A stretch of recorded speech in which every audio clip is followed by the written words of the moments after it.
أبو الريشة.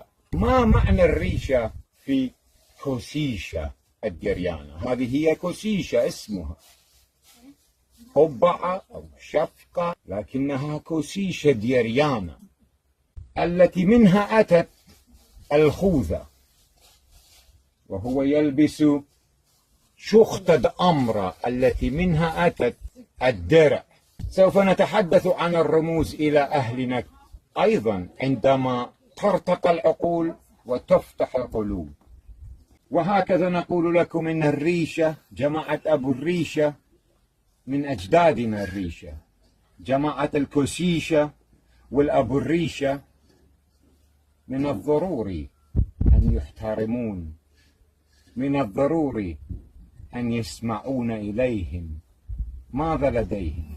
هل أتوا البارحة بحقيبة فارغة أو أتوا منذ عصور أو أتوا في بداية الزمن؟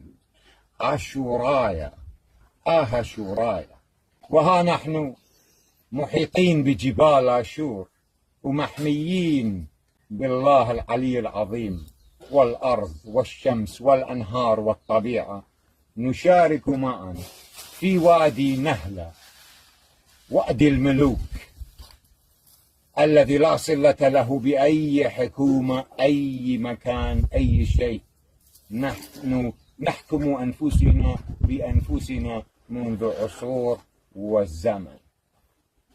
نحن الأهل، نحن التاريخ، نحن الحضارة، نحن الحكومة في موقعنا أينما حللنا. فلنشارك ونقطع الخبز من القلب. نهلة والعراق بلاد الرافدين، قلب الكون. We give you this beautiful bread made live just there.